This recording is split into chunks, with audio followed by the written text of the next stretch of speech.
9:02 on Friday, June 14th, Flag Day. I declare this meeting open, meeting of the Comprehensive Plan Advisory Workgroup open.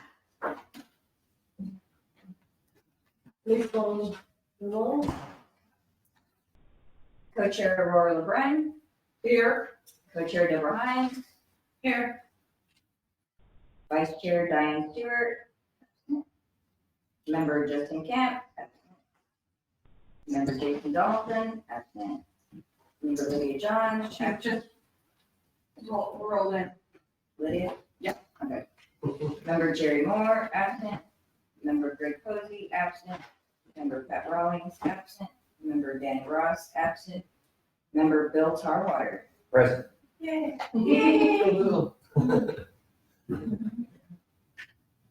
Okay,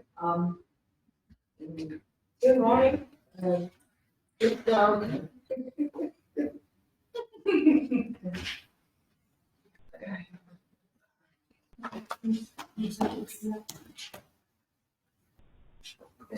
So the first item of business that we have would be to approve the minute. And we do not have any public comments. So the first item, consent agenda is to, we'll have a motion for approval of the consent agenda, which is the minutes of May 17th and May 31st. I will make a motion that we approve those minutes. Is there a second? Second. There's a motion and a second. All in favor of approving any changes, corrections? If not, all in favor? Aye. Okay, motion passes. I'll pass, item 3, you have the land use. The computer, how do we throw it up on the screen?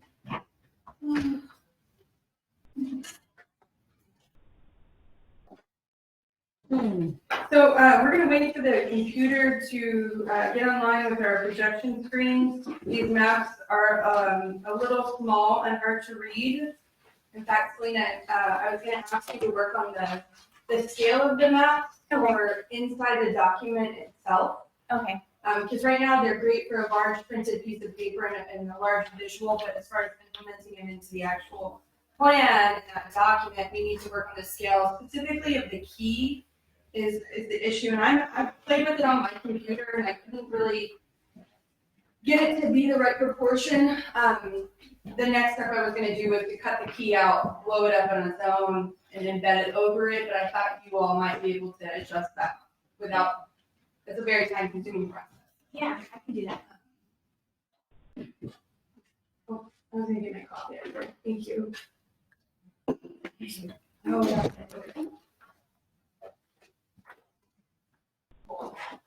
So in the meantime, we're going to move forward with this document in general. So in your packet, everyone can see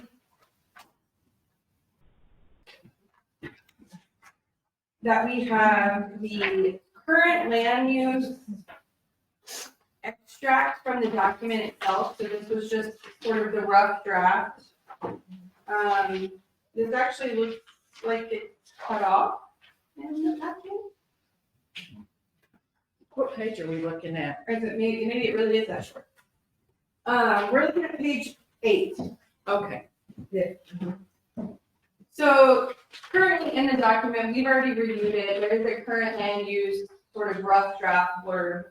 We're going to be working on that in this meeting and in the land use workshop coming up to establish what current land uses do we have. So this was just kind of a first pass over. And like I said, this group has already reviewed this before. If you turn to the next page, we have maps. So this is kind of a blend of the next 2 items in the agenda packet. We can sort of talk about them both at the same time. If you have any questions about the maps, this was essentially just to share them with you all, to get them in front of the public eye and published. Selena and Brandon developed them, or specifically Selena, I believe, from K3, so this is not a product of the city of Woodcreek itself. It is a professionally developed product presented to us. I'm gonna get them up on the screen now.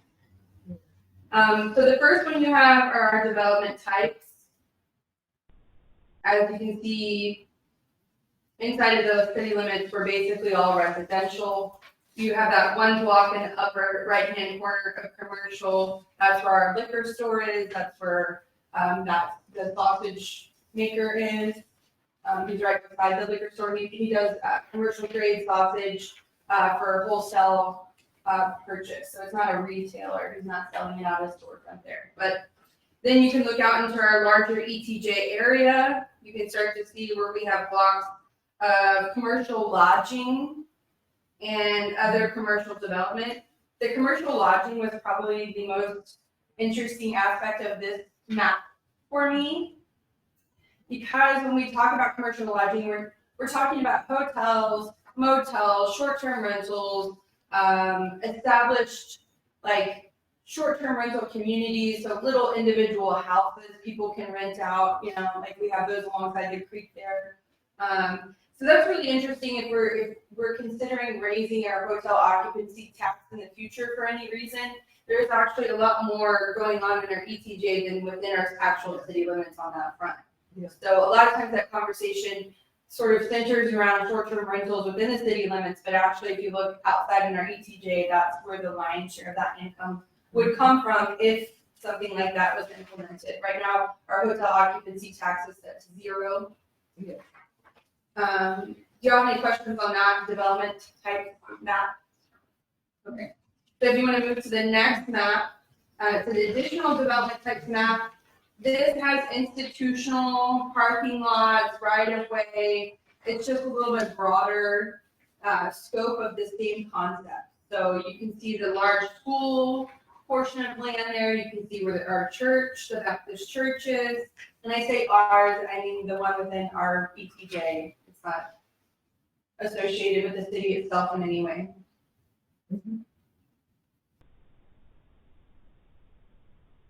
So we can move to the next map.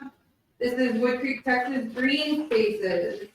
So what's really interesting about this is you can see the massive portion of land owned by the golf course here. And CYJ, I feel like, natural area. And then there's also the gray associated with just natural areas. These are undeveloped areas. They are not zoned as anything, essentially. It's just kind of left alone.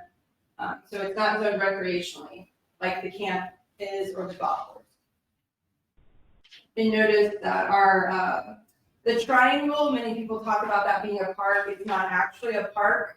It is just a green space. So it's not really anything. It's just a collection of right-of-way easements that happen to have grass and trees. Any questions about this? How much of the preserve is part of the preserve is within our city limits, but part is the ETJ, not the preserve that's behind what preserve, right? Yeah, you can see the line there where those portions of land fall outside the city limits and into the ETJ. Yeah. I know that there's a POSAC grant out for a portion of this area over here, kind of behind Cypress Point, behind Camp Young Judea, along the creek side there. I don't know what the status is of that. The specific application is at this time, but they were looking at turning that into some kind of public park owned by the county in particular. It would not be Woodcreek Park, but we would have access to it and use it. Where is that? That's located sort of behind Cypress Point. I think a big white chunk. Oh, Yeah, right there. there is one. That's the preserve. It's not a preserve or anything yet. It's just a private. Yeah, but it's occupied. That is in No, it's- involved it's in the POSAC grant No, application. it's completely, there's no way you could live in that. It's just the skeletal base. Yeah, that's what I thought. Yeah. Yeah, but it is it has official designation as a natural preserve. I know that we're trying to sell it, but it cannot be developed, that's my Right. understanding. So, I'm not sure what area you're talking about right now. We're talking about the area that's right there below Cypress Point that's white. Yeah, So, I'm not sure what's going on in here. It looks like this map isn't in the packet at all. Thank you. No, it's in. Which one? It's in the digital copy, but not the printed one. So if you'll direct your eyes to the screen, unless they're out of order maybe. Yeah, okay, that's the issue. They're just out of order? No, it's not. Now that we missed. Okay, well, here on the screen, we have our types of residential development. You can see that larger span of coloring there. This describes the density of the development. And what's really interesting about this is this gives us another perspective on like the lot sizes in our city, how close together our houses are, how big are our lots, what kind of development we currently have here. This is really good when we're looking at developers approaching us. This can kind of help us set our precedent for like, this is the type of development that we want. This is the density, these are the kinds of lots. This will also help us really reflect on what does SF1 mean to us? What does SF6 mean to us? And look at those requirements moving forward. Because as you can remember, one of our initial meetings back in this room, we were given the task of looking at the lot sizes for Woodcreek and trying to help actually establish those designations. Because right now, all we have are the building requirements. We do not have actually established minimum lot sizes. So, while that is not really important for most of the inside of the city because our lots are already platted and determined for the most part, it becomes important when you have developers approach us about subdivision like we ran into with the Oaks, that 5 acres up the top. So, and looking forward, having those minimum lot sizes actually, designated gives us more regulatory power. So if a developer approaches us, they have to say what kind of development they're going to put in. If they choose SF1, we have to have in our platting information those designations so that they know how small lots they can plan out. And it helps eliminate some of the confusion that we experienced with that project in general. The public not really understanding what power city council had, city council kind of wavering on what power they had. And then in the end, we have a project pending, but it could have, having those lot sizes actually spelled out could have alleviated a significant amount of that stress and confusion. And that's why that project is important moving forward. and it's like, I have 2 lots. If I didn't, the lots on my street are 7,500 square feet. So pretty small. So, And then I've called the sectors, the big ones. It doesn't make a lot of sense, but that's the way they did the resort. yeah, and just, to clarify for everybody, how the pieces fit together, this is kind of looking at existing land use. Yeah. This is like your existing land use map. And one of the goals of the process we're going through is to produce a future land use map. And so the purpose of a future land use map is not to prescribe lot sizes or densities or anything like that. What the future land use map does is it's kind of like your key or your translation for the application of zoning in your zoning code. So your future land use map is going to have like high level classifications in it, like rural residential or conventional single family or small lot single family. And then in your zoning code, you're going to have zones that are intended to fit into those future land use areas. And in the comp plan will say, in this particular future land use area, these particular zoning districts may be appropriate. And it doesn't say this one is going to be appropriate. Right. It says these may be appropriate depending on the specific conditions of that property and the surrounding conditions. So it provides a guide to the council and the planning commission on applying zoning later. And then ultimately it's up to y'all's discretion as leaders in the community to decide, is this zoning right, or is it maybe this one? And so it's kind of your segue Yeah. into zoning. But when you're talking about this, the zoning, which is chapter 156. Right. In chapter 154, when they're talking about subdivisions, which applies to the ETJ, can you in those subdivisions say, if you want to do a subdivision in the ETJ, this are the requirements? The goal,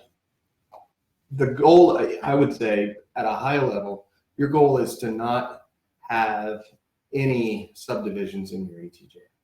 Your goal is to have subdivisions in your city. The goal is to protect your ETJ.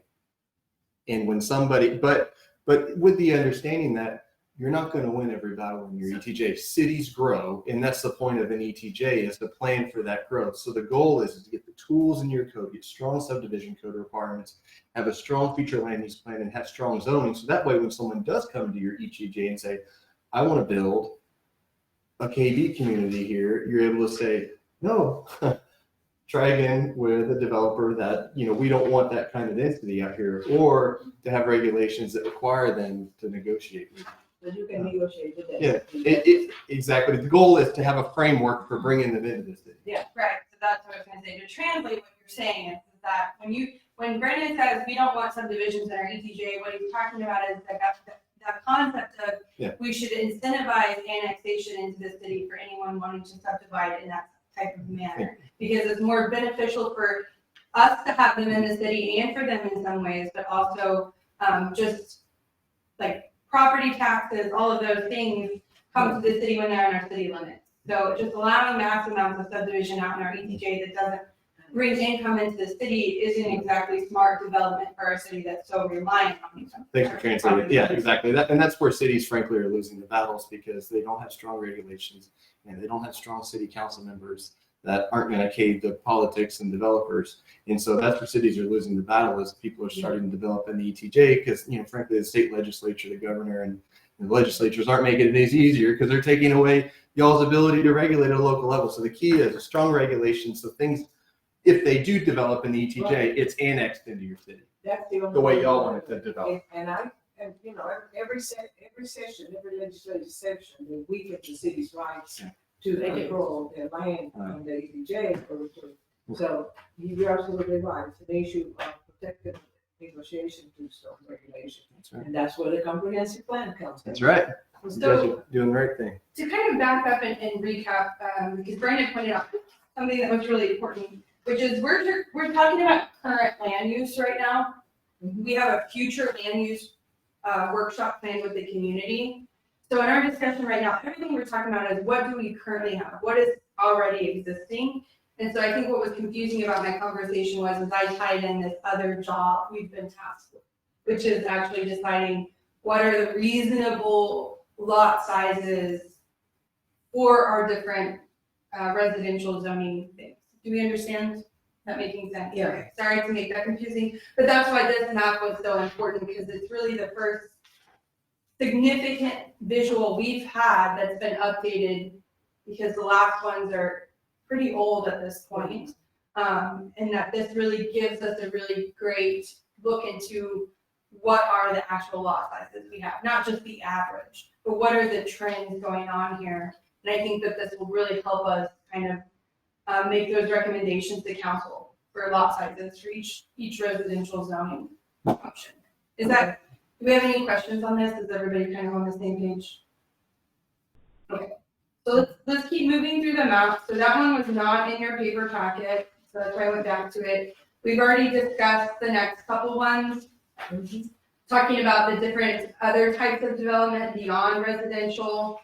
Then we've gone through our green spaces. And so this next map is very, very important, because beyond green spaces, right, those or the untouched, right, just these large swaths of trees, these are actual undeveloped designated areas. So when we're talking about these regulations, this is specifically where we're talking about it. This is where some of these battles are going to be happening between developers in our city.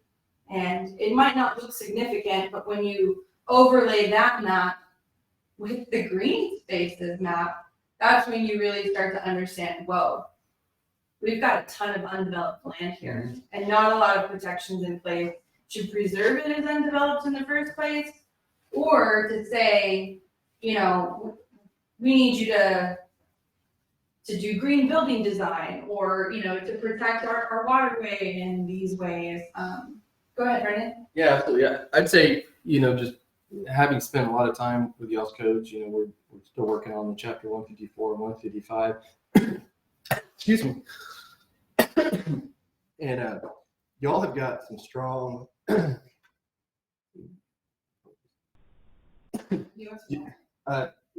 Coffee's fine. Y'all have got some strong environmental regulations in place. Water quality regulations are great. Y'all got some protections in there for steep slopes. You've got some really strong regulations for impervious coverage.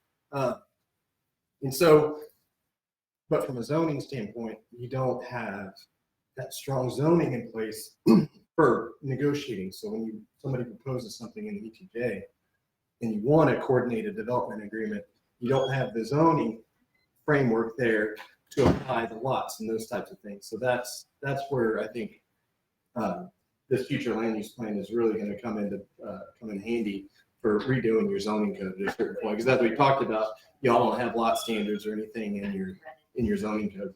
You do want to stand back a little as Okay. well. Yeah. So that's the key thing here is, you know, the two. It's kind of the. You can stand, just take the mic with you. There you go. Oh, it's not hooked up. I didn't realize. Okay. Now take one So- step back. One step. I think we should see that. Oh, there we go. Take the mic with you. Take the mic. Do I have to sit at the table with us? Yeah. That's- Some of that. No, I'm good. So, it's right here. Okay. So good. Perfect. Yeah, so that's, you know, the key thing for fighting and winning the battles in the ETJ is strong subdivision code, strong zoning code. So you'll have some pretty strong subdivision controls already in place when it comes to your environmental standards that you've got in Chapter 50, your water quality standards, your impervious coverage standards that you've got some strong things in place. But it's that zoning code that you really need, and you can't go in and effectively redo a zoning code, map out, you know, new zoning districts, map out lot sizes and those types of things until you get a strong future land use plan in place, which kind of gives you a guide for where to apply those. Because when a developer comes into your ECJ and says, I want to do 4,000 square foot lots, that's not what y'all want here. Through your future land use plan, then you're able to say, well, you're able to negotiate. Well, this is what we're hoping. This is our future land use plan. If you know, need concessions or whatever it is, that's always going to happen. There's always going to be a development agreement. Somebody's proposing something in the ETJ, so you're able to negotiate that framework, and you have zoning regulations you can apply and standards that you can apply to that development agreement, and which prescribes how it's developed as it's annexed into the city. So, long way of saying you need a stronger zoning code and the future land use plan. So we start. Heard. All right, we're gonna keep moving on. I don't mean to rush. We're definitely take breaks for questions. It's just a lot of this was just kind of an introductory, and there's not a lot of negotiation on it, meaning this is what is. You know, when we start talking about the future after the workshop with the citizens, that's where we're gonna get into the more discussion aspects of it. And when you got the number of empty lots, there are people who have purchased, I know several people who have purchased a lot on their left and a lot on their right to Right. prevent. They have not unified. I have unified my 2 lots to 1. So that's kind of interesting to me, because if they're not unified as part of your property, they're still independent, they're suitable for building if those homeowners decide to sell. Right. And those are the ones that, because that becomes an issue in some areas where it's like argument things. Yeah. Anytime you have a platted lot, you know, that someone's wishing to build something on it that meets the zoning, it's going to develop, you know, these undeveloped lots here. It was laid out, you know, that lot was laid out to have a house on it. So And I was looking, I was looking at some streets that we know, and those are showing some, Yeah, a lot of people will buy the lot next to them, and, you know, if they want, if we get a homestead exemption on all three, they have to file it together. Yeah. So And good. Councilmember, or sorry, Mayor Pro Tem LeBrun is on page, or item 4 still, and page 14 is what she's discussing. I have it on the screen here. And what she's pointing out is that the undeveloped lots, as they designated by K3s, is a much larger number than we typically discuss and what's in our current land use blurb, that write-up, because we're looking, what the city does is look at lots that could be currently developed, meaning they could be put up for sale today, likely maybe even are for sale, and could build a house on today. This number 545 encompasses all undeveloped lots that are platted singularly. So what she's pointing out is that some lots, even though they're owned by an owner, they've not been joined and platted together. So that 545 number is kind of, I imagine if it's like the wish list, right? We don't necessarily wish for that development, but that is like the possible future number encompassing all undeveloped lots. So that's the difference between the two numbers. I think that we should leave the one in the write-up as is, because it's a more accurate reflection of what current development we could see, let's say in the next year, right? Versus this 545 number would likely take, unfortunately, like a generational change of hands in ownership, or, a massive move for some people who have been residents here for a long time. It's a little bit less pressing development. So on this chart in general, it's pretty interesting. We have all of our things that we have. And this includes the ETJ, it looks like, right? Yeah. So that's also, that number 545 would be lots in the ETJ as well, not just inside our city limits. So I think these blocks are really interesting. You can really see it sort of reinforces this concept that Woodcreek is very residential. I see one type of garden style apartments Yeah. under residential. This one down. With that, I think that's the area over there by the apartment. Yeah, I was just saying type of, should say gardening instead of Garen. Oh, Garen.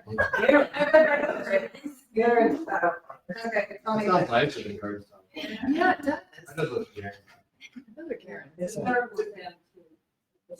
Which right? Yeah. Okay.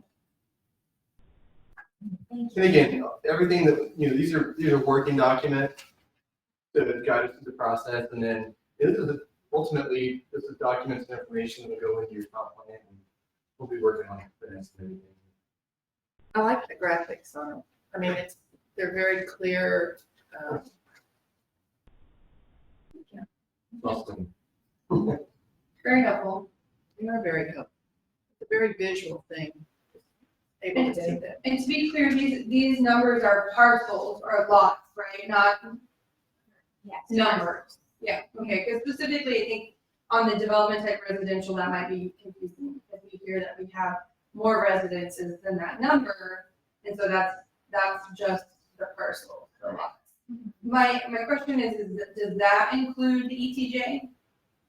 It should include the Yeah. ETJ. Because that seems a little low then. right. I can double check that, but I'm Yeah. pretty sure it does. Double check. A lot of the thing about a lot of what you have out in ETJ is large lots. It hasn't been subdivided yet, so we'll double check on that. And we can maybe we can add a column to that, which has, city parcels, ETJ parcels. I think that would be much more helpful, because it really does change Mhm. sort of, well, first off, our regulatory power, but also it might reflect more the conversations their citizens are used to having, because we very much, kind of focus on our city limits. Yeah. And this is maybe one of the, I wouldn't say first times, but this is our true first time for really looking out the ETJ officially Yeah. developing this document. So I think that's a little bit newer for No, the absolutely. Yeah. community. we'll do that. Again, like I can't stress, you know, in the city, you got a lot of power. If you have zoning. In UTJ, all you got is something that, and then, you know, potentially zoning reference, you do a development agreement, things like that. So the next chart is amazing. I love this so much. This came about from discussions we had as a group a little while ago. It was like a chart we wish we could have. So this breaks down really what our development types are and creates a pie chart to look at them. And really, once again, reinforces this concept of like, Woodcreek's mostly residential.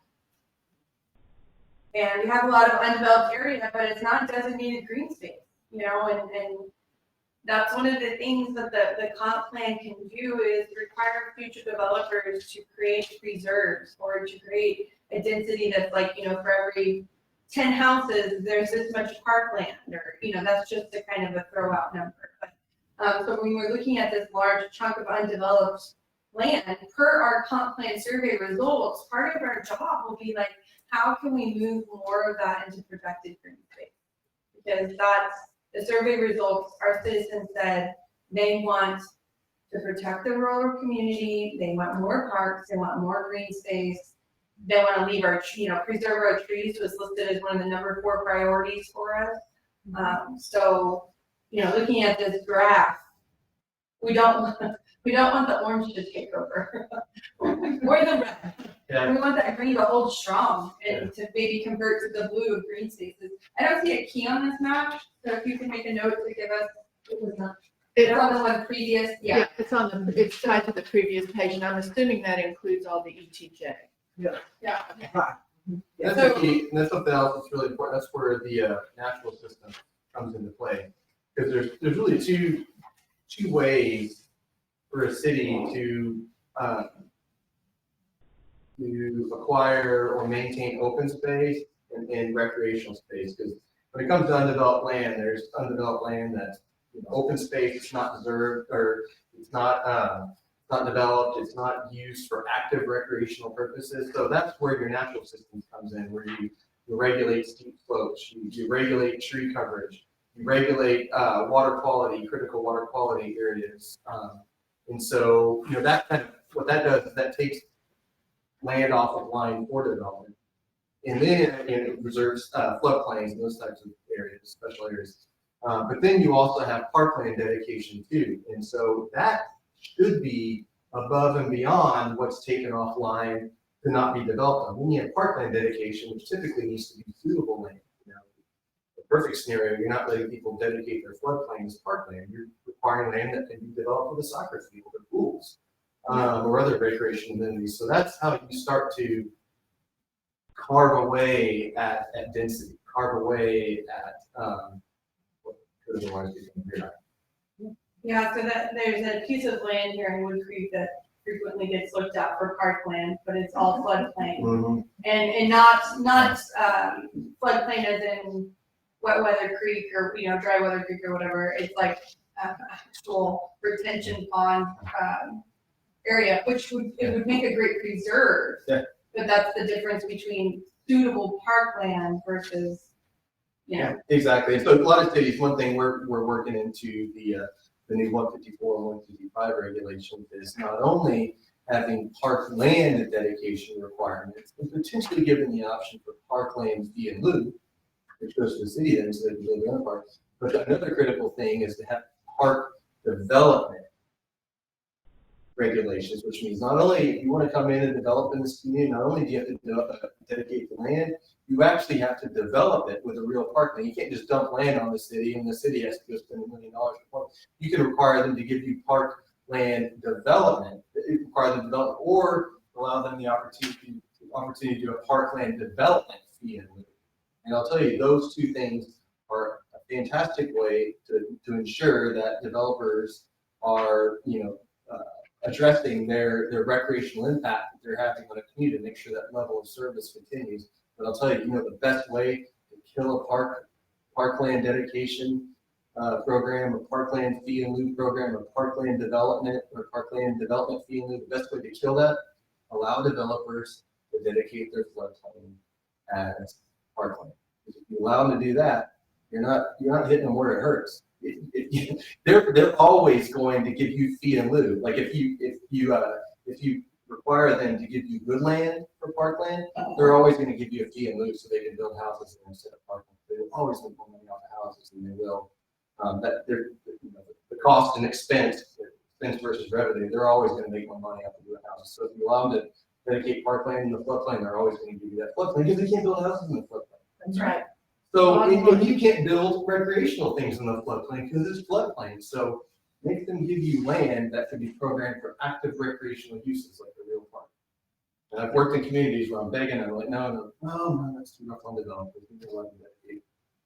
Parkland in the floodplain. Say goodbye to ever having any good fee in lieu. Not gonna happen. So, Yeah. And that's really, really important for our community because floods are real for us. It's not something that happens every once in a while. It typically happens once to twice a year, significantly so.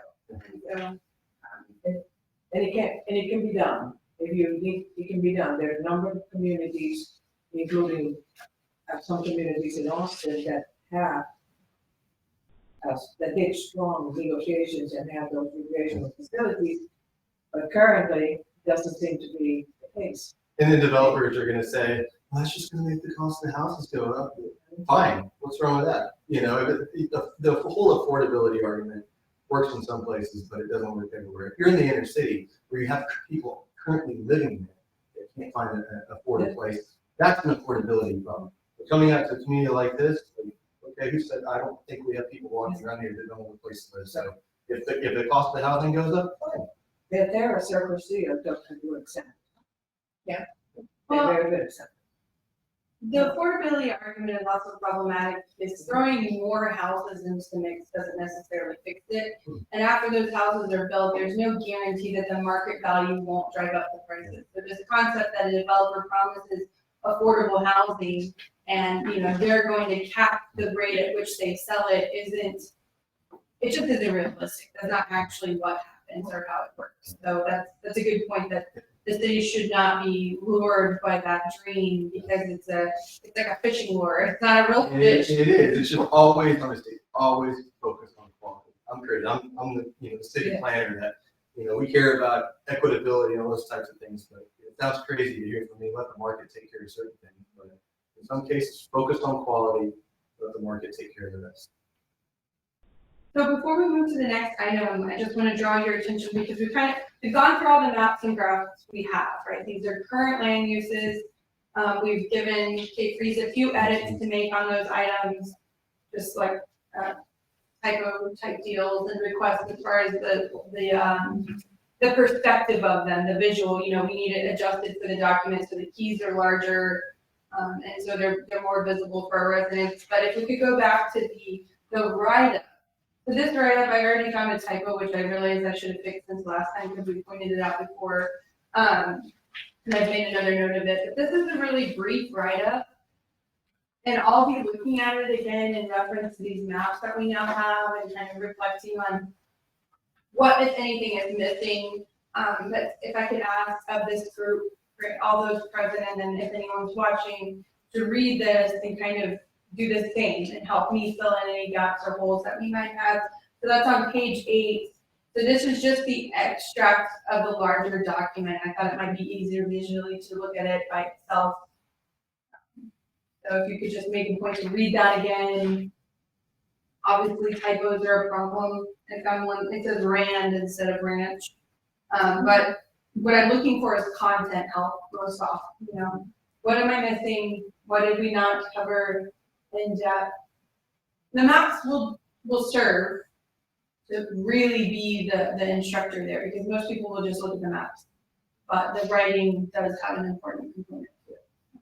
And that goes to y'all as well. If you read through that and you're like, that missed a whole chunk of stuff.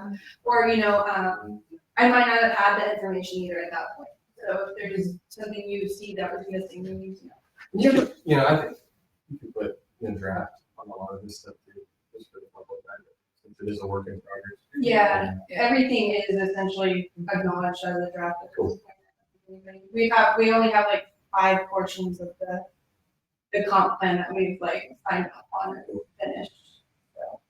Deborah, I have just a comment, and I don't know how we feel about it, but when somebody sees a paragraph like this, they tend to just kind of brush through it.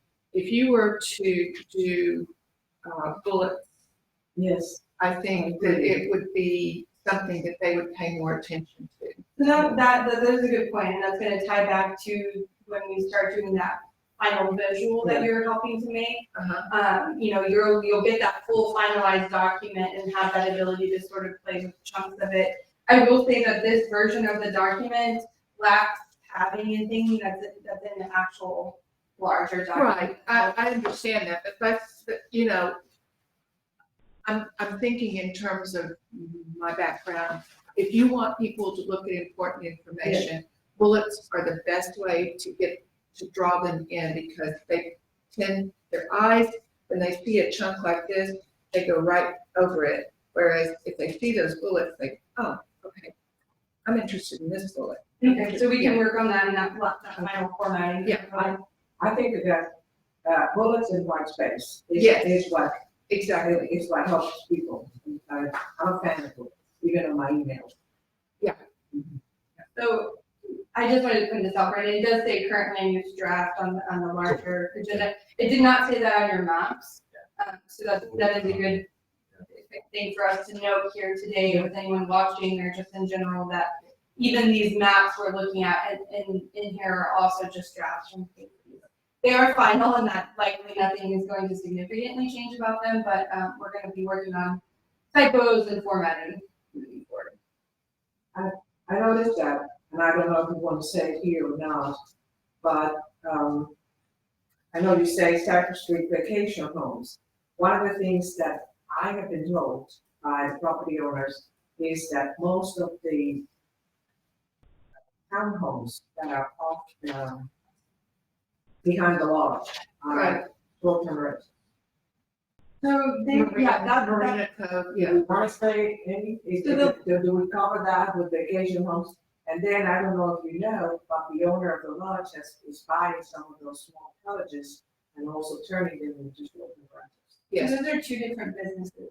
Yeah. The lodge complex is covered by the lodge, but that is an area now, looking at that ETJ map, clearly there's a lot more out there than we say in this, but the Cypress Creek Vacations Homes is a totally different business. It's the one that is by the marina? No, it's a totally different business. Okay, but the ones that are, I'm talking about the ones that are in the ETJ, like the marina, that are privately owned, but are, most of them, I understand, are owned by people who are doing short-term rentals. So there is a portion here that talks about short-term rentals Yeah, so, in general, so maybe we just, so you want to include, that would take care of that. yeah, so short-term rentals by individual owners are sort of basically mentioned and covered.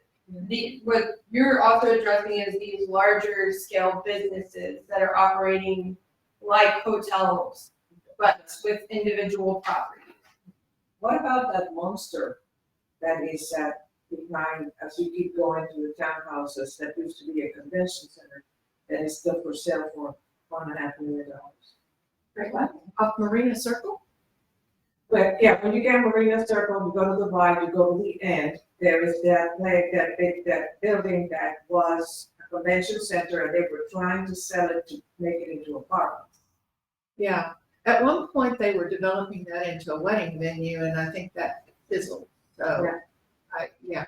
I'm totally lost on what you're talking about right now. Okay, so the swimming hole area, okay, those townhomes that are back there, if you drive back in there, there's this huge monstrosity that she's talking about that was a convention center type / they were trying to make a wedding venue, and it was interesting. It's not owned by the lodge? No, No, it's I not. used to live over there, I'm really not following. Maybe I'll try to go over there. Yeah, no. it's a very large building, and like I said, at one point, the only reason I knew about that is because there was a fellow that came and picked up some stuff, and we moved here full time and tried to get rid of a lot of stuff. He picked up a bunch of stuff, and he says, "Oh yeah, I'm working on this. We're gonna make a wedding venue," and I'm like, "Okay." I thought there was already one over there, so I drove over there to figure out what he was talking about. it's it's right there on the waterfront. Yeah. And it would be an issue if it were to be a wedding venue or a convention center for parking. Yes, because there's no parking. So they would, so it's an issue for the green area. Look at this, it used to be in the real, it used to be listed. I thought maybe they gave up. They may have. So I guess on this map on the screen would be right there, what you're talking about. Where? No, Because this is Cypress Falls right here. yeah, So you're saying there's something. yeah, right there, right along the creek. It's pretty, like I said, it's been on the market. For what? For what, and maybe it was. Interesting. I'll have to refresh my memory over there. Just take it, Just just take a drive. take a drive. Just a conversation away. I mean, the other thing about this is like, we can't cover every vacant building and what it could be. So if it's not actually being used as anything or is currently, I don't know what they're using it for. One time they were renting like the space like for offices, but I don't know what's happening right now. Listed as lodging there. So Yeah. on the county website, that's what it's listed as. I bet that's just old. Yeah. All right, well, unless we have any more comments about current land use, again, these are all drafts, we're working on developing them. We have our future land use workshop planning plan for, what is the date on that again? The 29th. So we encourage all residents to attend that and help us decide what we want for our future. K-Freeze will be leading that. We did have a presentation from them, and today we got our wires crossed and thought they weren't coming, so they will give us their presentation for that meeting the day before on our regularly scheduled 28th meeting and ask for any like last minute feedback, but so far it looks just like what we asked of them. There are, there's a presentation, there are stations for residents to move about and give feedback. So, Okay, great. all right, so we'll move on to the next item, which, looks like a lot of fun, to be completely honest. So what you have in your packet is a set of questions as designed by K-Freeze. So what we asked of them, so the actual item is to discuss and take appropriate action on proposed additional survey questions from K-Freeze. So what we asked is for them to review the questions in our comprehensive plan survey and look for maybe anything that we might have missed for us to look at and decide if we want to have another larger survey or maybe some mini surveys. As a group, we decided to wait on that decision until after the future land use workshop because there might be some input from the citizens at that time that we would use in making a survey, or potentially some of these questions might even get answered during that time too. I really love the wording on these items. It's very playful, it's engaging.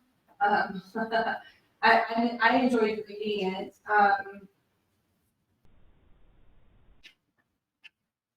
Does anyone have any comments or thoughts on it right now?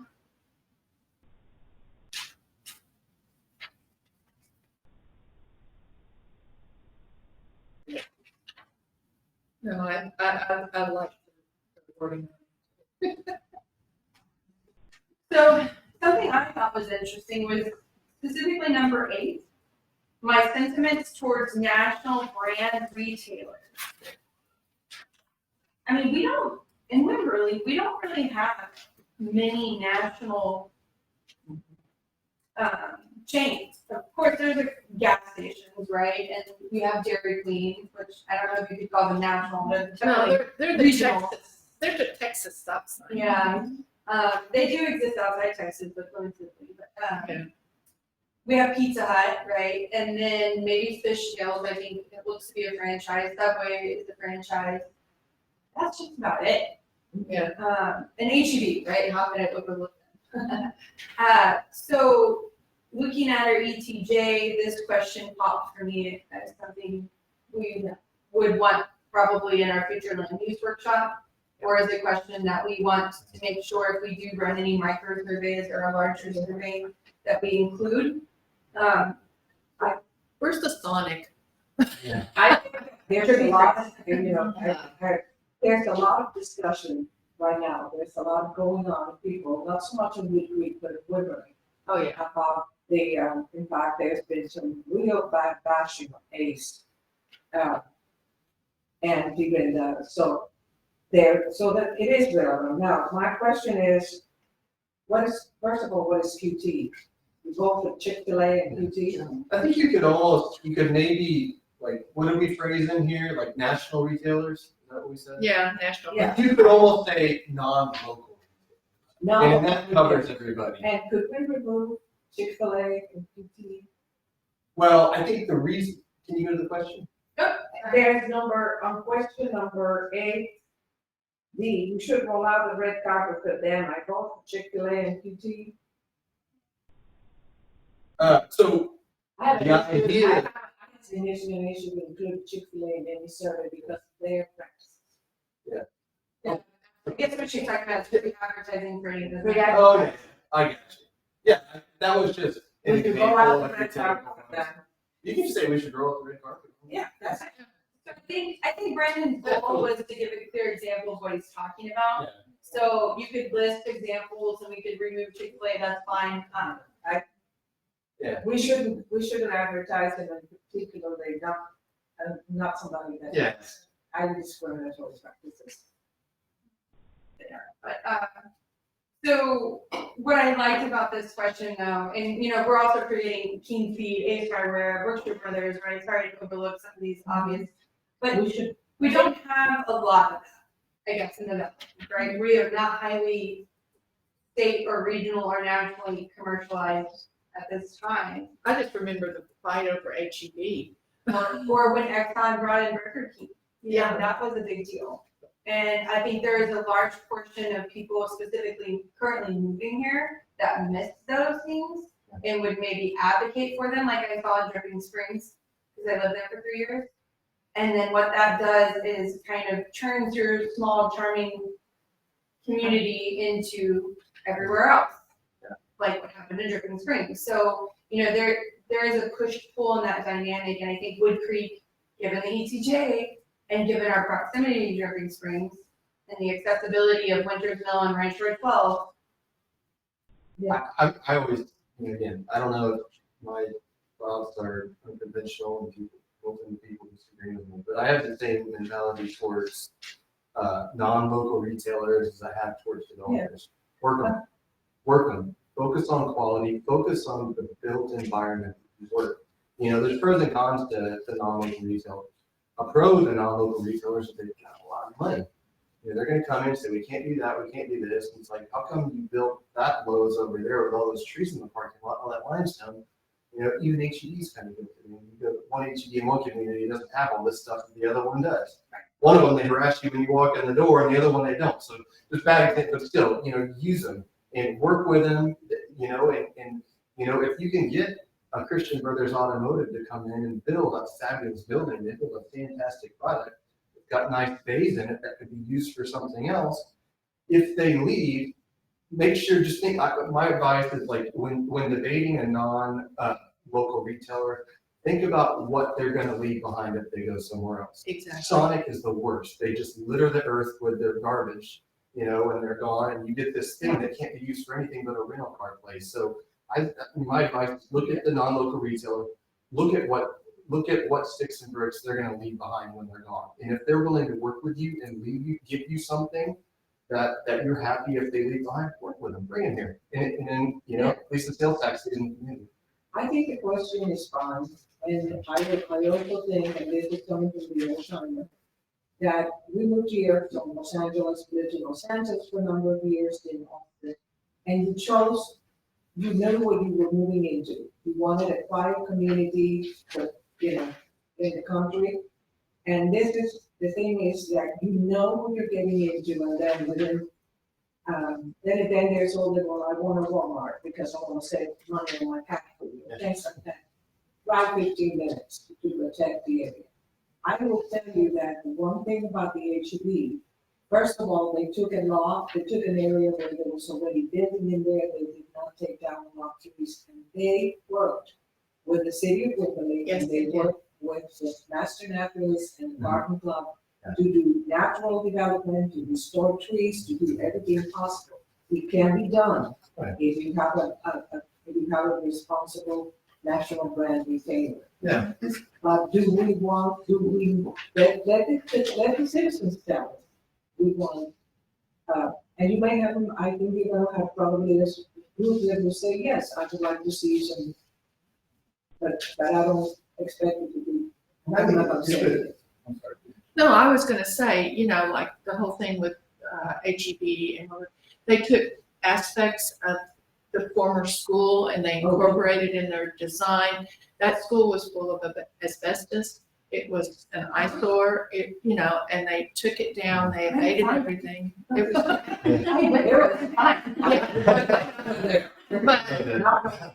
yeah,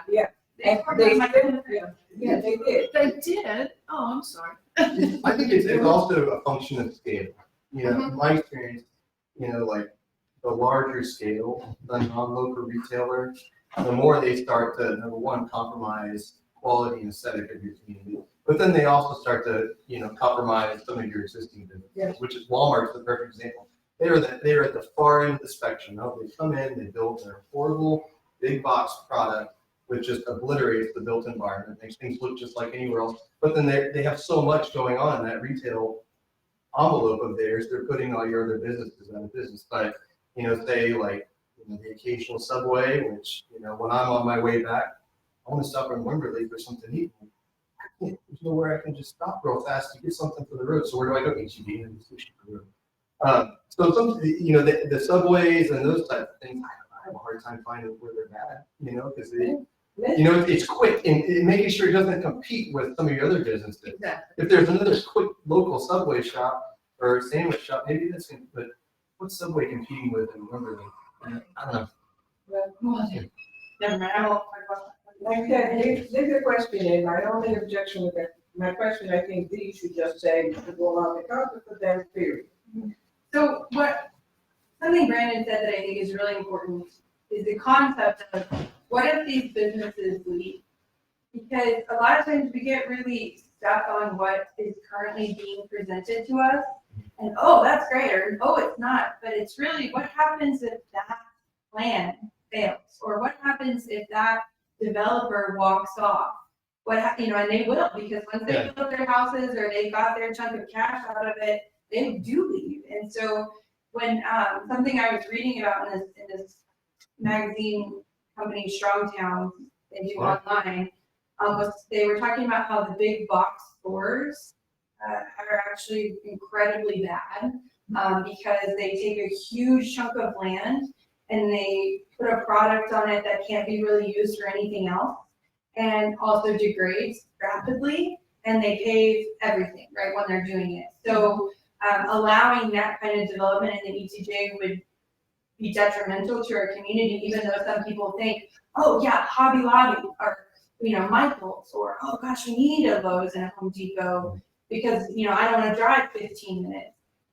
But when we're looking at I'll drive 15 minutes to keep it out of here. right, so but when we're looking at the use of our land, once we go down some of these routes, it can be really difficult to fix. If you look at a prime example in Austin is the Highland Park Mall area, which sat unused and degrading for almost 20 years, and is finally being repurposed in something beneficial for the community. But that was a huge piece of land in Austin that's sat vacant and cement and not doing anything for the community. The other thing that's really cool about Strongtowns, and Selena and I, we drink the Strongtowns Kool-Aid, like 100%, because they have really great points. And another thing, not only do these big boxes, like the really big boxes, have a negative impact on your local retail economy, they also, like Deborah said, they come in, they take a huge piece of land, they put a big box on it, but the majority of that property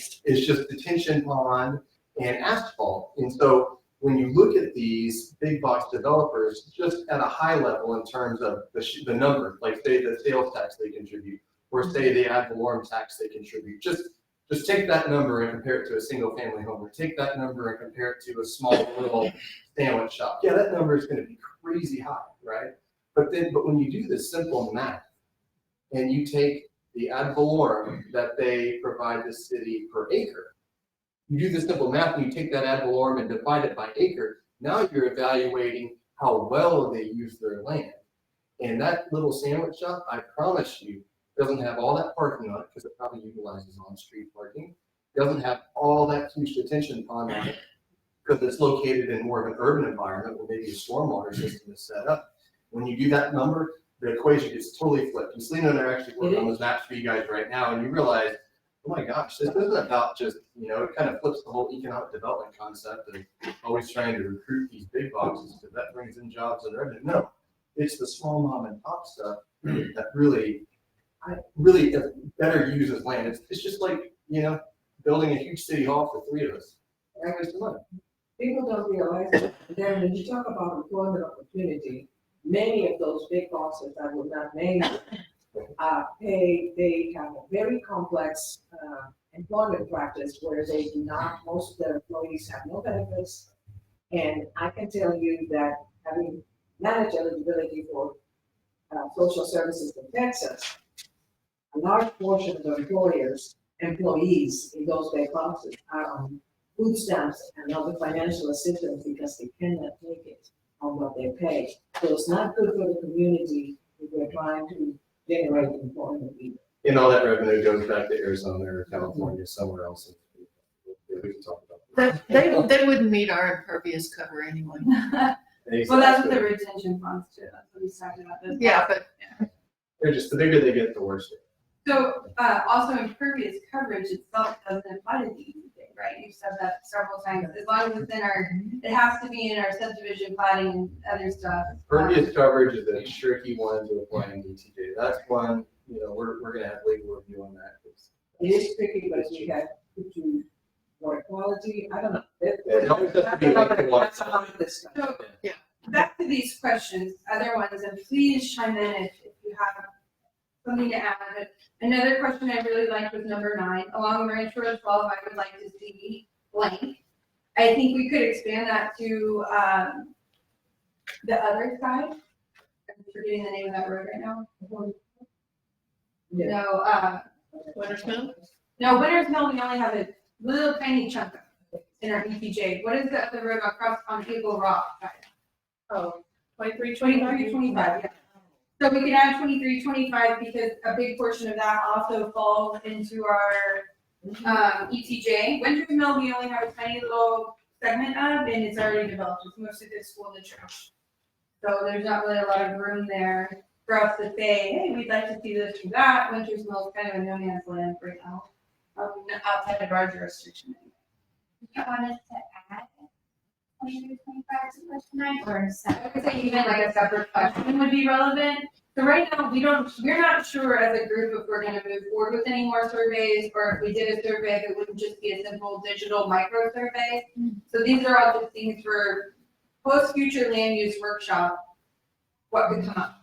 However, these 2 questions in particular, I feel like could be distributed at the future land use workshop, to get some feedback. They seem relevant, because it directly ties to that. I also like number 10. My biggest concern with new residential development in the undeveloped areas surrounding Woodcreek is areas have an exit mark, like we're advantaged or not. So I thought that was a relevant question for us, for our community. There's a lot of discussion around that. And then the last question would be number 12. In terms of active recreation, I would like to see more. We had a ton of parks questions in our last survey, and they really showed us that residents want more parks, that they don't even really realize we have parks because there's not much going on in them yet. And so I think something like this would help us decide more like what to do with the parks we have, or if we are looking to create more parks, what to do with them even. And give us a little bit more direction. So I liked that question. I would maybe even expand on it a little bit or kind of tweak it to be, you know, like what, in terms of active recreation, I would like to see more blank or, somehow also decide like in the existing parks, do this with it, you know? What do y'all think? Or did any of these other questions stick out for y'all as? I think some of them we've since answered Have we? in other ways. Like What we, about a community, what about a community garden? I hear that, Yeah, I hear that a lot. I hear that a lot, even though, I don't know where we, and there's, I mean, it's not our job to solve it. It's a beautiful one that is, in Woodcreek North, it's part of the, it's not part of the POA, it's part of the, town. Yeah. Yeah, but what about a community garden? I hear that a lot, because some people, visit, like this area here, you know, they overlook Cypress Point. So I thought 11 and 13 we've addressed. We did a road financing survey already. So we could probably mix those in general. Number 14 is great, although we are kind of wrapping up our meetings, so maybe not necessary. 5, describing Woodcreek with a new version of a lot of questions we've done. I mean, I don't need to go question by question. I would say number 8, 9, 10, 12 were all things that I felt would be great for the future land use workshop specifically. As like maybe a little mini survey there. Yeah. Do we have any other questions to give them for future land use that we're, so are you hearing this? So we liked 8, 9, 10, 12 as maybe something to distribute at the future land use workshop as like a little micro survey there. I have a question for you guys. So, you know, we're doing a similar process in Blanket for them, but it's for a corridor plan. But we mailed out the survey. I mean, you've already done survey, but we've talked about value and going a little deeper. So the survey for Blanco we did about a month and a half in advance of what will be their public workshop. We got some amazing feedback, 255 or 290 people or something. And so that's intended to kind of like complement, because we're not sure if we're going to get 200 people at the actual workshop. So if we were to mail this out, like, you know, in advance, you know, do you think there's value in doing it in advance? Do you think there's people that would do this that won't be coming to the workshop? Or We could definitely, I would say maybe do a follow-up post-workshop, because the Yeah. whole concept that our work group wanted was to see what came up in the future Got land use workshop and use that. I don't know that we're prepared to mail anything else Yeah. out in general, just because of the cost and the labor intensity of survey it. monkeys? We can always do Survey that. Monkey for sure, because we have a membership there. So I think that's really what we're looking at. For any future survey for us would likely be something small and digital. Yeah. A lot of this stuff is complementary to what will be at the workshop, you know, like all of our stations that we're talking about. I love the whole first sheet. I was just gonna kind of glance past them, but I think if we did do an additional survey, these could maybe be our intro questions to it. For a couple of reasons. One, the first survey we did was one per household. So we essentially eliminated all of the demographic information on that being relevant to individual population, aside from like the larger like multiplication of it, if that makes sense, like, because it was I mean, you can't say how old are you in a household and check one box if you're one person for 5 or whatever it was. You know, like Jacob and I are actually now in the same generation, so. And you're gonna do we're gonna do this survey the same way we did with the votes. If we did it, this work group has yet to decide they want to do an additional survey. What we're talking about is those 4 questions we just pulled quick freeze would be very good to ask at the future land use workshop specifically. And then if we wanted to send out a digital survey, this group has said that they would prefer to do it after that versus beforehand, because they wanted to, whatever came up in that meeting, be able to incorporate it. One We can always change. one of the things that, maybe I think I'm but before she leaves, one of the things that kind of makes me lean towards doing it is that we have seen a very large turnover in homes.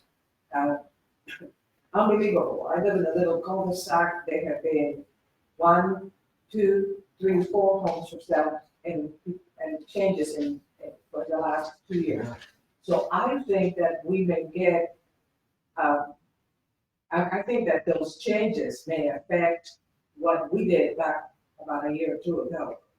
That's I'm seeing And that. it's all, that's why the idea is you update it every 3 to 5 years. You do Yeah. another survey for that purpose. I think, Just go look, just drive from the gate to down to, the other end of Wood Champion Circle, and it's amazing all the houses that have turned over on that street in the last year, 18 months. And they are, the families that are coming in are younger retirees and family children, so we may see. Yeah. I think it was significant. real quick, before you go, Lydia, we gave you this document. Yes. This is just the draft. It's something I produced. It has yet to be run through legal or even Brandon for that matter. But when it is, I will likely get it to the P and Z. But if you could kind of just run through the rest of this agenda at your own time in these documents, and if any feedback comes up for you, just email us. Okay, I can do that. Okay, but I just wanted to give that caveat on this document because we're about to talk about it. And we Okay. just need to- Hi, sorry, it's in Austin, so I've You got. gotta go. Thank you. Thanks. Yeah. Okay, so the next item is to discuss future land use essentials from the comprehensive plan survey results and take appropriate action. So that ties back into the full survey that we've already done. And specifically, we asked a question on this survey about future land use here. I'm gonna find the page real fast. And this was placed on the agenda to inform K-Freeze, Brendan and Selena, for their workshop they have coming up, just to sort of remind them what our survey results have already said, but to kind of get everyone in this group now, so Phil, and Bill, and Aurora and myself, to reflect on what has our survey already told us? What information do we already have on this front? Sorry, it's hard to scan and talk at the same time. So that was the goal of this item. What have our residents already told us they want for future land use here? Yes. All right, if y'all already know the page, I should have written it down. I don't know what I did.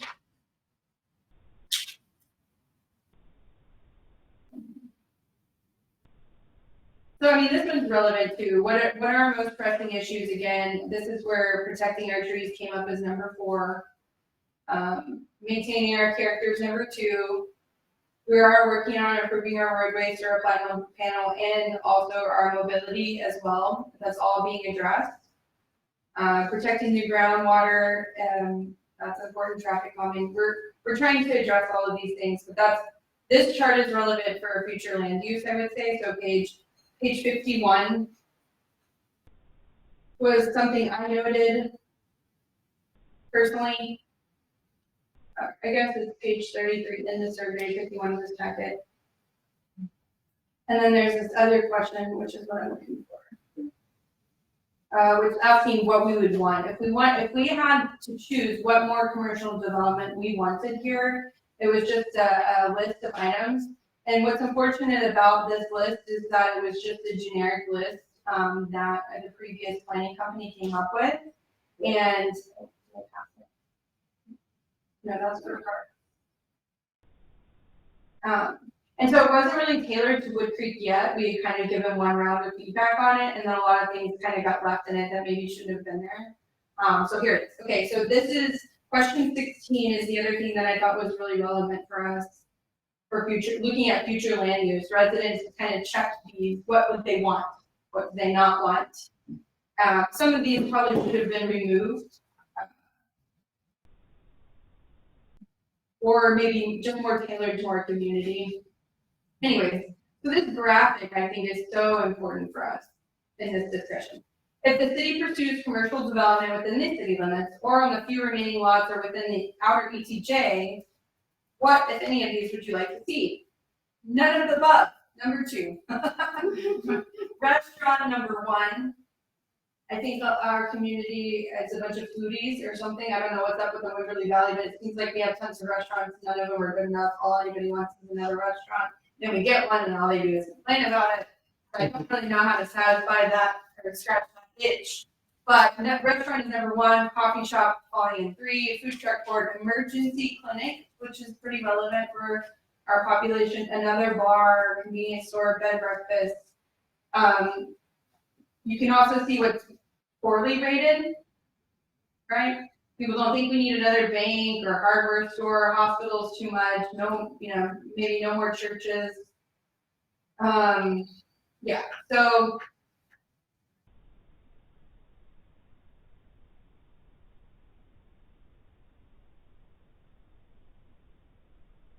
that is something I feel like would be relevant for you all in the use of the future land use. That's why I have this item.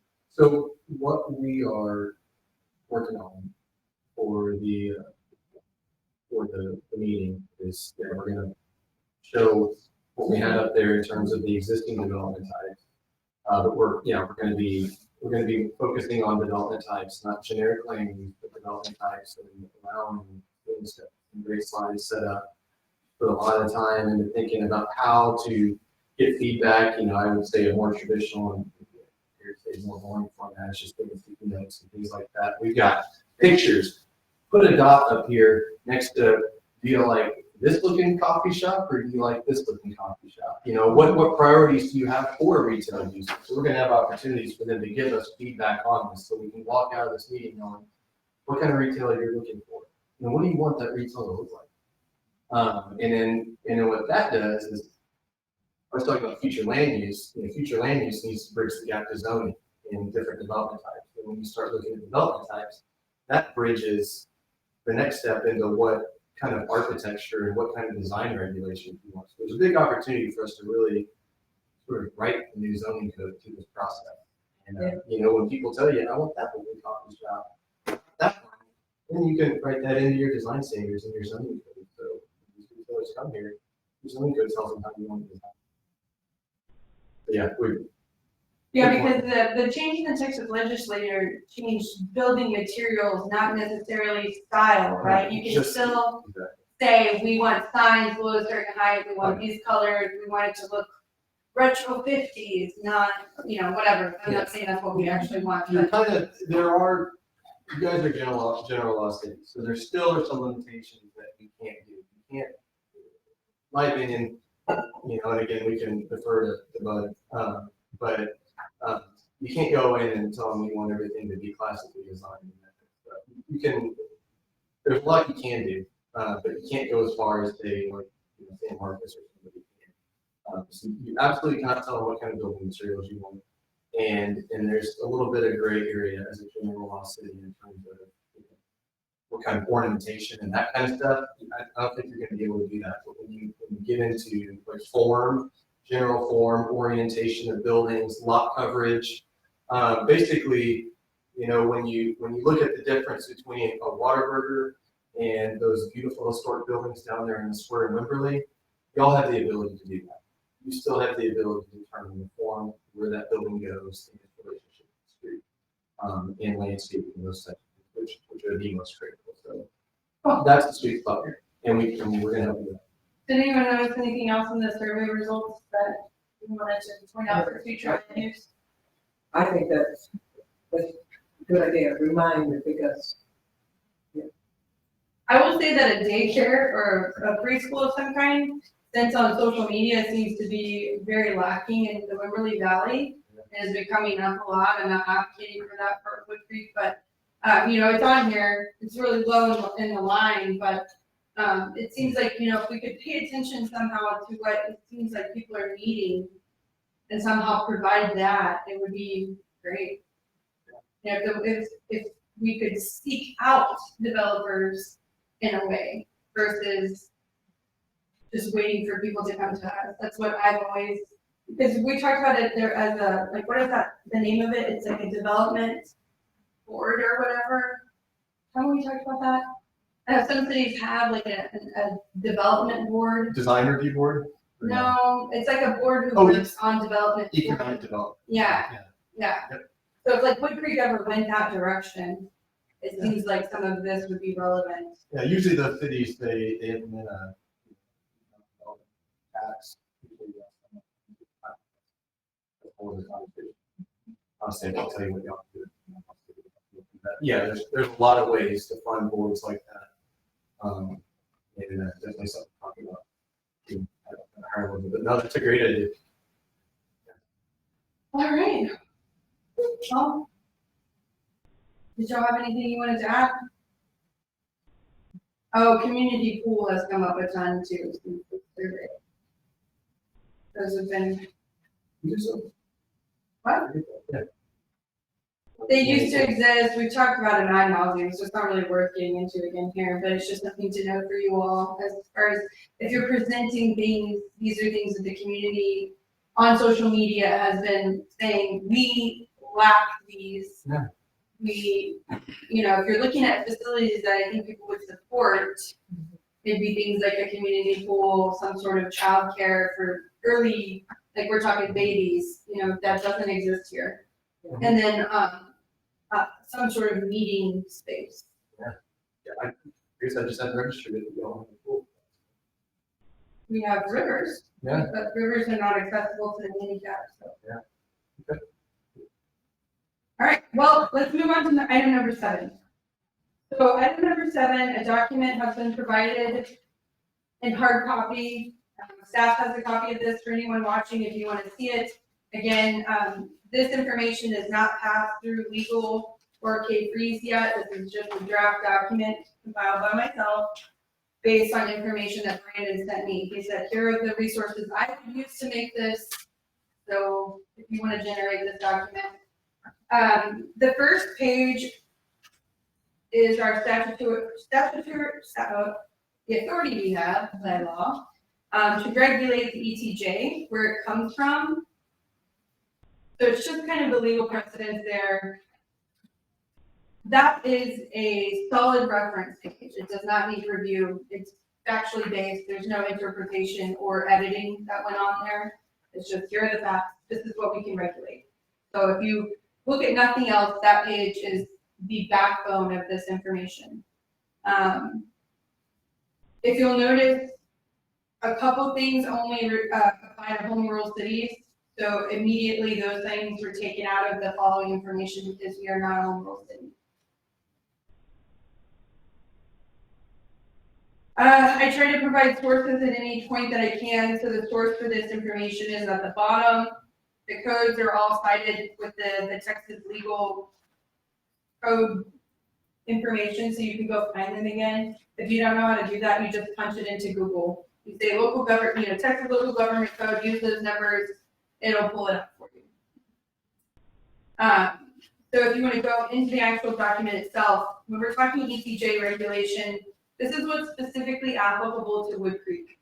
So Woodcreek could put in a cemetery if it wanted to. Okay. We have the ability to annex. Woodcreek can annex areas that seek us. Yeah, y'all can annex in 2 ways. Number 1, through voluntary annexation, which means the developer, they say they want to develop out in UTJ. The scenario I always give, they want to develop a KB subdivision out in your UTJ, but they're not wanting to comply with your subdivision regulations. And you can say, well, number 1, if you're wanting to develop here, and if the council, wants to entertain development out there, you'll be subject to a development agreement. And by the way, you're going to give us a petition to be annexed into the city. So that's voluntary annexation. Cities used to be able to annex areas involuntarily as long as they had less than 100 people. And you had that part of the plan. And so now the state took that away. And so you can't annex any land involuntarily unless you have a general election. So to kind of expand on that, then it has the following are exceptions and allowed annexations outside of the consent procedures. So if somebody doesn't come to us and ask for annexation or through the development process is established that they voluntarily annex, here are when our authority we can step in. So we can annex an area we own. So if the city purchases land, we can annex it into the city. We can annex a navigable stream, and there's, under each of these, there's all these other rules, right? So it says that at the end, if you want more information on these, go to the source itself. It would be, I mean, I might as well just copy and paste the code there if I didn't reduce it at all. There's authority to annex ETJ, as long as another city doesn't own it. So we can't dip into Wimberley's ETJ and start taking it. Wimberley and Woodcreek would have to negotiate that, and it would have, we would have to basically be allowed to do it. We can't just do that. You have to have a kind of agreement, and y'all can swap ETJ. We cannot just change our boundaries, our ETJ boundaries, without entering into a municipal agreement. So this is kind of that same concept. We can't just start expanding our ETJ without discussing it. If it boundaries another city. Now, there's areas of our ETJ that boundary nothing, and we could expand in those directions. That ETJ, so for parts of your city where your ETJ bounds nothing else, your ETJ grows as you annex, or as you have development agreements with, which is the whole other thing. That's the whole. So Yeah. we can annex qualified agricultural and wildlife management areas and timberland. Timberland doesn't really apply to us. There's areas of Texas where trees are being harvested, but that's, again, there's more rules under each of these sections, but these are just things that the city could do, okay? And so that's that. It says more details about regulations under each of these can be found. It cites the code. So if you're ever curious about the limits of these processes, they're there. The next one is really important for us, subdivision and plating regulations. So when we're talking about the ETJ, all of our power in the ETJ falls under our subdivision and plating regulations. If it's not explicitly stated in those two areas or referenced, then it doesn't apply.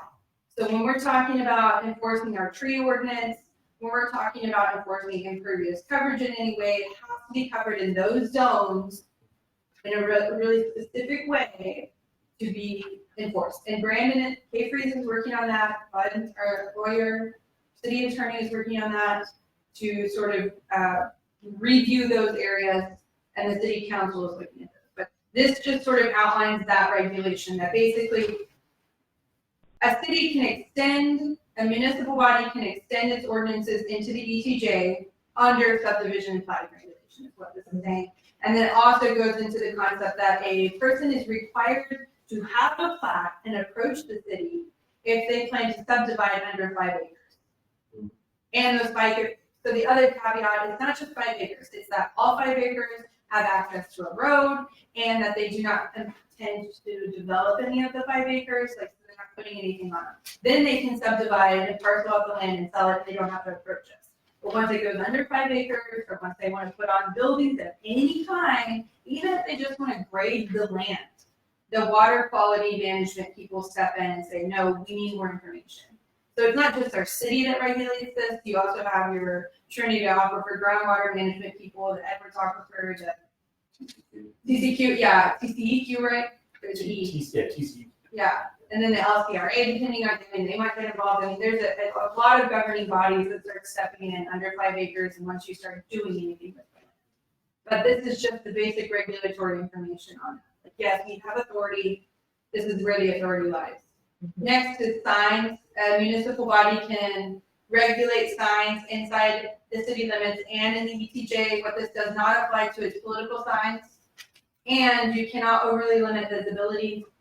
So we can't tell a business to take down the sign on the front of their business because they need to advertise their business. But we can say, hey, neon lights, it can't be 40 feet high, so we do have some power there, but political signs fall outside of that category besides size. We can regulate the size of a political sign, but we can't say, no, you can't have it. You have here, you mentioned subchapters C1 on those annexation exceptions. It's interesting, the process. That's what I was reading, what the process, what you have to do. If you want to take advantage or use any of these exceptions, and it's pretty, it's not, I mean, there is defined process, and you have to have hearings and notice, and also, but there has to be, the one thing that caught my eye is that the city has to develop plan of service. But it's not, it's doable. Well, yeah. Yeah. Well, now, I mean, it was doable, but now it's still doable, it's just a lot harder, you have to have a general election. Yeah. By your community, and It so is. that's what makes it really tough. So, Um, but I'm glad you identify those, because I mean, the navigable stream and, those, I wasn't, had not gone that deep into it. Thank you. Yeah, absolutely, that's. I was gonna say, what? No, I go home. Sorry, I wasn't trying to steal your credit, I'm still waiting. Okay, I'm taking the credit for you, I'll give it this. No, this is. Sorry, Daphne, I Yeah. Yeah. I'm not looking, I didn't see this. Yeah, It's okay, I thought, no, this is probably one of the harder things I've ever done for a city. No, you're ready to be a city manager now. careful. Like, you know. It's a pretty good, citywide is. So Citywide is good. when I say it's applicable to Woodcreek, let me be clear, meaning Woodcreek in a fantasy world could do these things. Whether or not it's practical for our city is a different thing. This document is literally the all-encompassing, like, this is what we could do. Are we gonna have, are we gonna take Cypress Creek and put it in our city? Is it even a navigable stream? It's debatable. So, In my experience, We like, find that. I mean, the legislature took away our ability to annex the volunteer. That was a big hit. But I will say, in my experience, again, as long as you have really strong subdivision regulations in your ETJ that would apply to your ETJ, you can get developers to petition for annexation. It's when you have weak regulations in your ETJ that you kind of have to take a more forceful approach. I mean, it's not. That's the key, but also, I think that I'm glad, like I said, it's good to know these things, because the topic, like I said, are we gonna do it? Is it practical? But when it comes to a point of protecting the environment and the character, options are good. all right, so we're gonna keep moving forward here. So on the next thing we have, so we just talked about signs. There's some things with the signs, city can regulate them. We are financially liable if we tell somebody to take down something. There's a whole process outlining that. I didn't go into depth there because to me, the important part is, yes, we have authority to regulate them. You have authority to make somebody taken down if the sign's been vacant for over a year. Right. Like it's single tenant. For multi-tenant signs you don't like, forget about it. Right. You're possible. I think So the next thing is utility systems. Woodcreek doesn't currently own its utility systems, but it could, right? So a city like us has the authority to own utility systems. So this kind of just outlines some of these general powers, meaning like we could own our utility systems, we could, create funds to maintain them. There's authority to enter into premises to inspect them. We do maintain that authority now with Aqua Texas. Our city manager can walk on site at any time he wishes and look at what's going on with Aqua Texas and establish whether or not it's properly running, if the water or wastewater is safe, all of those things. So we do have that authority. A city like ours could sell or lease a water system if we owned it.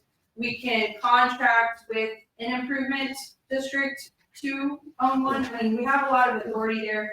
So again, this is what the city could do, not what it currently is, because obviously Aqua Texas runs our water for us. Mhm. The biggest thing would be that our city staff has the authority to inspect Aqua Texas at any point in time.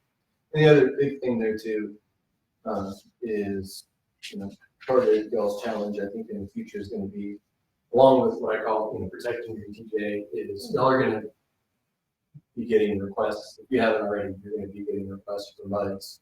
We can send to municipal utility districts and requests. The new thing is developers are requesting consent to create public improvement districts. And so it's challenging for you guys. It's really easy, or it's easier when you have your own utility. You can say, no, you're just gonna tie onto our utility. You don't get to create your own utility way out here. The whole point of having your own utilities is you can control growth. People build right here and not out here, so you don't have sprawl. So y'all don't have that advantage. So that makes it more complex when someone comes to request a MUD or a public improvement district from you guys. So I don't have all the answers for you there. That's more of a policy type of thing. So that goes to the Trinity groundwater management people, it goes to the authorities. But y'all have jurisdiction to consent. Right. To the municipal utility district or totally to consent to a bid. You don't have to consent to a bid if you don't want to. But MUD's a little bit tougher because developers can go around you if you don't give your consent. But there's a lot of tactics to giving your consent and limiting it and those things. So that's a whole other conversation, but that might be something that I'd recommend having some kind of recommendation in the comprehensive plan to not so much address it and solve it, but at least for the city to look at developing policies for how to address MUDs and PIDs when they come into the city, because that gets real tough for your city administrators too. That way they know, I mean, they're going to keep you apprised of it, but that way everybody's on the same page. How we deal with these things. MUDs are just horrible. There's no getting around. MUDs are awful. Don't do them. PIDs can be good, but it's good to have policy. Yeah, unfortunately, a lot of that stuff too falls outside of, because of the state has basically said if they tick all these requirements, you have to approve for the most part, so we have to establish what our requirements are. Yeah, but the thing about MUDs, I'll get Louise just for a second. Developers will come in and request a MUD and they'll try to, with the MUD is where the developer puts in the infrastructure first, and then they get a bond to pay them back for the infrastructure. And so they're going to try to finance everything. They're going to try to finance water, wastewater, drainage, parks, landscaping, as much as they possibly can. The state law only requires you guys to consent to water. So some cities I've seen have said, all right, we'll consent. So it's like a checkmate form. You don't have to consent to all the other stuff. We'll consent to just these two. And check with the attorney, but I think if you consent to just those two, they can't go around you. Because if you just deny it, then they can go around you and go to the state and get a Senate bill approved by one of their governor or one of their other legislative bodies up there. Same people that got rid of our requirements for building materials, they can go around you. But if you consent to those two things, which is only what state law contemplates, then they don't get the finance. So again, these are things to work through an attorney, but there's some tactics. Yeah. And so that's part of the toolbox of ETJ management, land use planning. That's the key thing. That's what we're doing here is we're coming up with strategies. We're also coming up with tactics.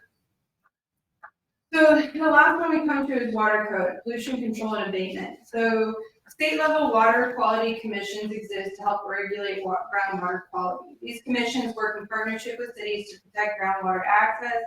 So we're talking quantity and quality for cities. They have permitting authority and regulate treatment and disposal plans. So when we're talking groundwater, the water we're drinking, Aquatech, for example, is our provider. The cities itself is not really the regulatory or permitting agency. It goes up to the state. There's the Trinity. So we fall under Texas, or Woodcreek falls under the Texas Water Development Board, specifically the Trinity Aquifer Groundwater Management District. And there's regions, and so I can get you the actual regional information. And we have a representative on the board, and Charlie Platten is the manager.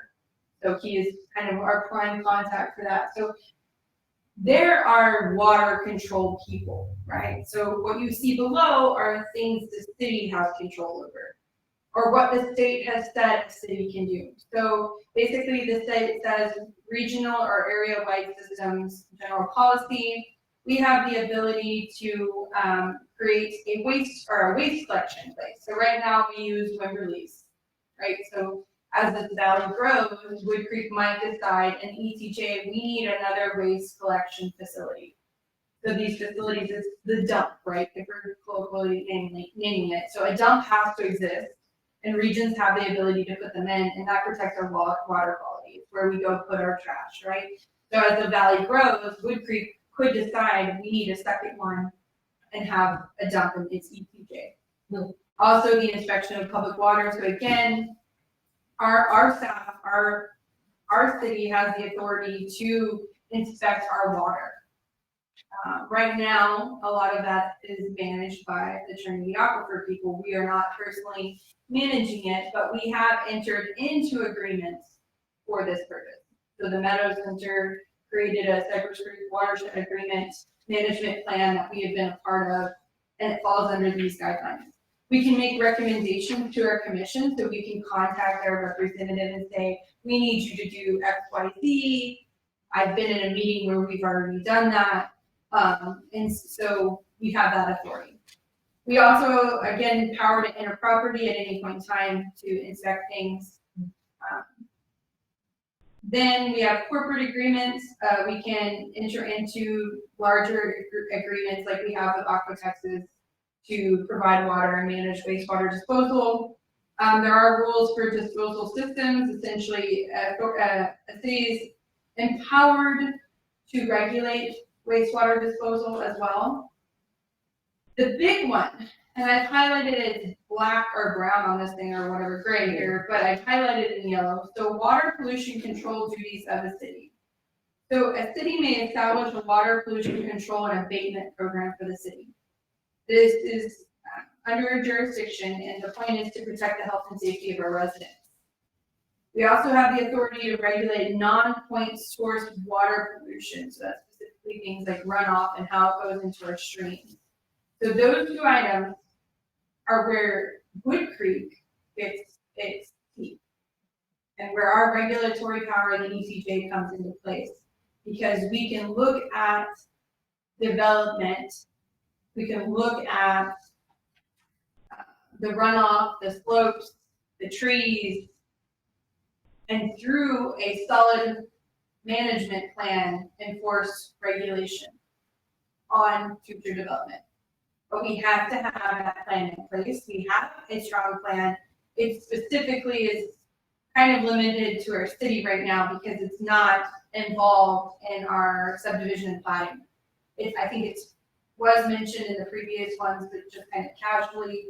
I believe Brandon's working on beefing those areas up, but specifically that water pollution control is where we get into our ETJ power. And that would look at, I mean, you can expand on that. You've already kind of mentioned it. I'm still researching the steep slopes deal because my impression was that only applied to cities with 10,000 people or more. So I need to look into that again. I know that it triggers at 10,000 people or more, you have to have one. But I was kind of confused on the code of whether it goes backwards. My knowledge, no, steep slopes, that's environmental. And that actually, steep slopes can be linked to flood damage prevention.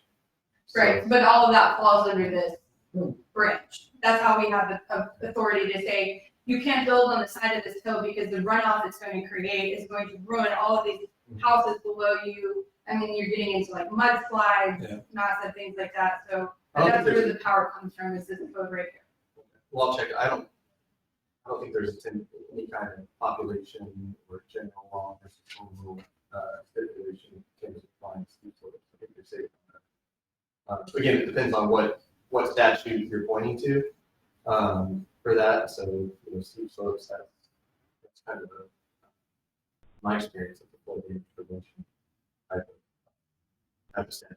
So that can fall under your flood damage prevention powers in state law. But I think when we go through the subdivision code and these things, we always be looking at the code and always have an authority. Like, where does the city get the authority? So you look in your zoning, it's through chapter 2, your subdivision is through chapter 212.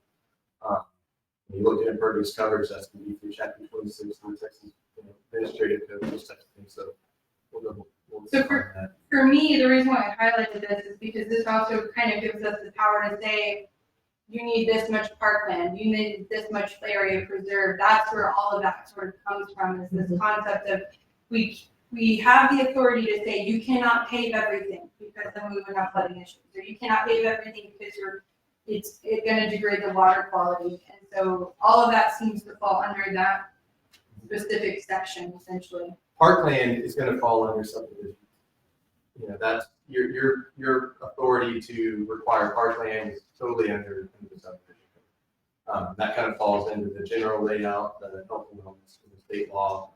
It's kind of acknowledged that parkland is essential. It's just as essential as roads are. So So for parkland, that's a function of the design of the subdivision, so you get that from chapter 12. But in terms of conservation, conservation of land, just, for preserving the natural features, preserving it in the name of water quality, preserving it in the name of flood damage prevention,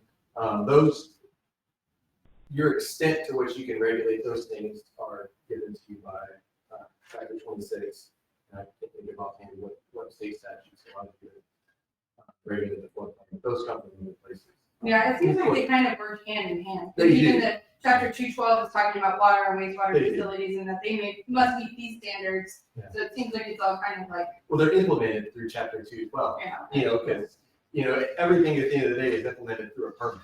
So if you don't have the ability to require a permit, yeah, okay. and a plat is a permit. Same with development plats are another big. That's a huge thing because for all those plats that are exempt from all those developments that are exempt from platting, like say somebody's going to build a huge Amazon warehouse on a 25-acre subdivision out in the ETJ. How do you regulate that? Well, the way you regulate that is through a development plat. They're still required to come through. So basically, a development plat says for every development in the city or in the ETJ that's exempt from a subdivision plat, they still have to submit a development plat. And a development plat is not a subdivision plat. It's not recorded or anything like that. It's basically a site plan, but it still has all the same requirements of a plat. You still require a drainage analysis. So you may not be able to get them just on the top by an arbitrary impervious coverage requirement, but you can say that they need to mitigate all of the added runoff, which limits their impervious coverage. Because you can't have 100% impervious coverage where you're going to put a detention pond. So that the development plan is so important. Yeah, so it seems like this water pollution, these red lines here are what kind of drive that concept of impervious coverage and give the authority of the city to say, you have to, take into consideration these things. But unfortunately, even a lot of that actually just seems to go right straight back to the water commissions. They're the ones that seem to be saying what is allowable in these open areas. Is that right? Like they kind of set, the city can have more strict guidelines, but they set the baselines for it. Yeah, when it comes to like stuff like this, it's good to keep on pieces. So like in terms of water quality, there's different aspects of water quality. There's just straight up impervious coverage requirements. But then there's like stuff you start getting into like illicit discharges and things like that. And so yeah, I think it's chapter 26, which talks about state law has requirements like base level requirements like out in ETJ or even some cities that don't have what you call an MS4 permit, municipal stormwater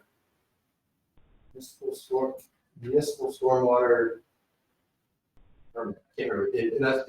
What that means is, state law, if there's no city or county government in place, TCEQ runs the show when it comes to making sure people aren't dumping sewage or something into a navigable waterway. But a lot of times cities will take the extra step to go through TCEQ to get an MS4 permit, which basically that gives them the jurisdiction to do it. And so that means that you have the ability to implement your own standards that have to be at least as stringent or more stringent than state laws. And you have to abide by that. And, cities turning its eye to that, then the city can get in trouble. They can have their MS4 permit taken away. But there's advantages to an MS4 permit. If you guys get the MS4 permit, then that can potentially mean added benefits for taxpayers and things like that. So that's for a city that owns this one. Yeah. Like, I need to check that. I mean, Leon Valley, we have an MS4 permit, and we don't have our own. We got all of our water from saws. We owned the pipes, but we got the water from, some of it came from saws, some of it came from the city. So, but MS4 permit applied everywhere. I know you're working on the subdivision chapter for the code of regulations, and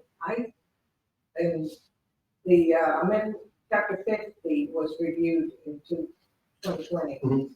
and it's much improved, but it'd be good if kind of like check Right. That everything that is, that we have everything, it's pretty good. It was done, we had a lot of, we had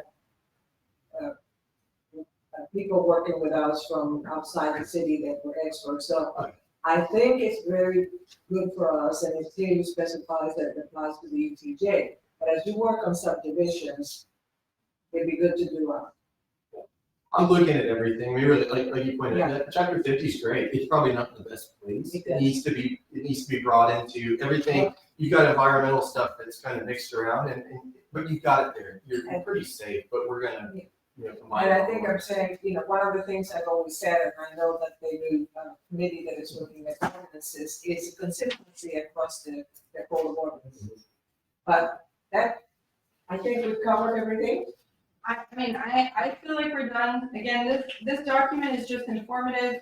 It is yet to pass through legal. Brenda's gotta look at it.